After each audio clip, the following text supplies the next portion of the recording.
you are going to be on a new Netflix show. And, sorry, what's the name of it? It's called the Blue Ribbon Baking Championship. That's right. So tell me, first of all, what this show is.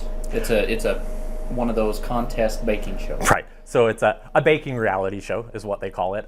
But it's a fair themed baking show. So it's all based around winning first, second, and third place ribbons. So like what you would do at like our Eastern Idaho State Fair has obviously all of the ribbons that you win there. So it's based around that, but it's not just cake. Like it's a variety of desserts, cake, pies, and kind of anything in between. So.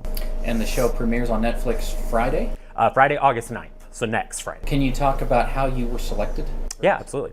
So I got a comment on an Instagram post that I had made holding a ribbon that I had won at the Eastern Idaho State Fair. And I kind of thought it was a scam because it just said, hey, if you've ever would be interested in competing on like a fair themed TV show, like send us a message. So I didn't respond because I just assumed that it was kind of a scam. And about 2 hours later, the girl sent me a message and she's like, hey, I don't know if you saw my comment, but if you'd be interested, give me a call. So I had been on the Food Network in 2019, so I kind of knew how the process worked, that it seemed a little scammy at first, that somebody on social media was like, hey, do you want to be flown somewhere for free and be on TV? So I was more hesitant then. Obviously now I kind of knew how the process worked, and so sent her a message back, and we talked later that day on the phone, and then it just kind of progressed from there. But let's go back. So this bakery you opened 3.5 years ago. Sure. But you've been baking for 10 years. I have. How did you get into baking? You know, cupcakes were all the rage 10 or 15 years ago, and I think I kind of fell into that. I've always enjoyed to baked with my family, things like that, but I kind of fell into the cupcake fad. And so I worked at an elementary school at the time, and so I started doing a thing called Cupcake Fridays, and it was just really my way to like creatively kind of work on something that was outside of like working in the education like atmosphere. So I would take them in on Fridays. The teachers would not so much critique them because they were very nice, but they would, you know, kind of give me their feedback, too much frosting, things like that. And so that just kind of slowly progressed into, once you get hooked on cupcakes, then you start making cake, then you go to macaroons, you know, kind of that natural progression. So I got hooked on a lot of YouTube videos, things like that. And so I just kind of slowly kind of got addicted to doing it, and then it just kind of became a job. What is the most rewarding thing about running a bakery?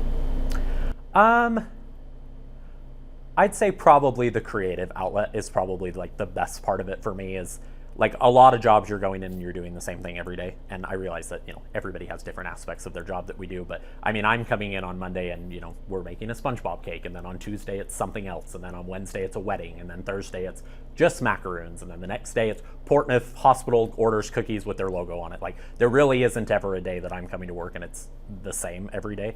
And so for me, I think that is the best part of it, is I have the ability to be creative. And a lot of our customers here, like, they just come in and say, hey, I want a SpongeBob birthday cake, but go for it.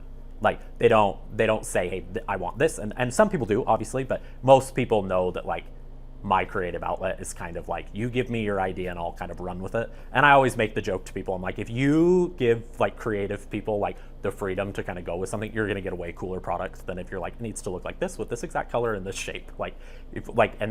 I love that part of my job the most, is you kind of give me your like mood board and like idea, and I kind of run with it.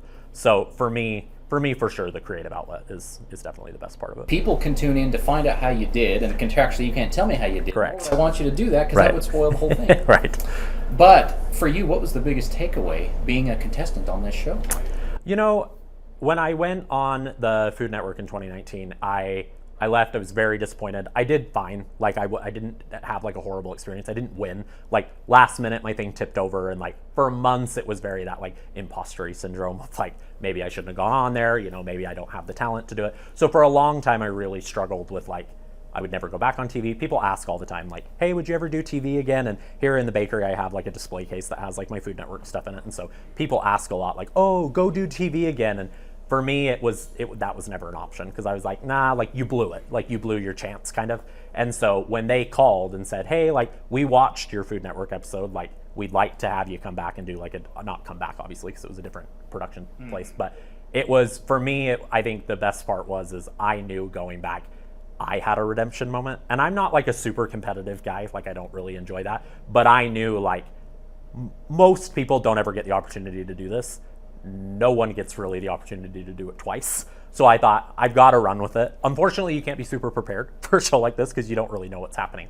But it was nice to go in there with a different mindset. And I told my sister and everybody before I left, like, I promised myself going in, like, I wanted to be authentic. I just wanted to like do the best. Like when I went on Food Network, I was like, I have to be amazing. It's got to be great. And on this one, I think I just thought like, you've just got to go in. You got to be yourself. You know what you're doing. You know how to bake. Like, be calm. You've done this before. It's going to be great. But I'd say the biggest takeaway from the whole experience is the 9 people that were there were incredible. Like and you always hear that kind of like flowery TV experience. And people are like, oh, all my friends that I made. But really, like, they're people I talk to every day. Like and this also sounds like kind of a dumb comment to make, but nobody else in the world had that experience. So like, yes, you've been on TV, yes, you've been in a competition reality show, but nobody else has baked in that barn. This is the first time this show's ever happened. Nobody else baked till 3 a.m. Nobody else, did all of those things. So like, those 9 people are the only people that know like kind of what your situation was. So it is nice to like have those people. So like leaving, like sometimes you hear that like you leave shows and they're like, oh, I never talked to those people again. Like we weren't allowed to speak until the trailer came out. So that was kind of a difficult thing because you get to know people so closely, and then once you leave, you can't talk to them. So now that that the trailer has premiered, like we've been able to kind of talk again, and so that's been nice. But it's neat to be able to say you've been on TV and that you've done something like that, and to be from a small town it's cool to kind of be able to do that for Pocatello. August 9th on Netflix. Correct. The Blue Ribbon Baking Championship. Correct. We're doing a watch party on August 9th when the show comes out. We're going to start it at 6 o'clock. It's open to the public, so people are more than welcome to come and hang out and watch the show with us. But it starts at 6 o'clock.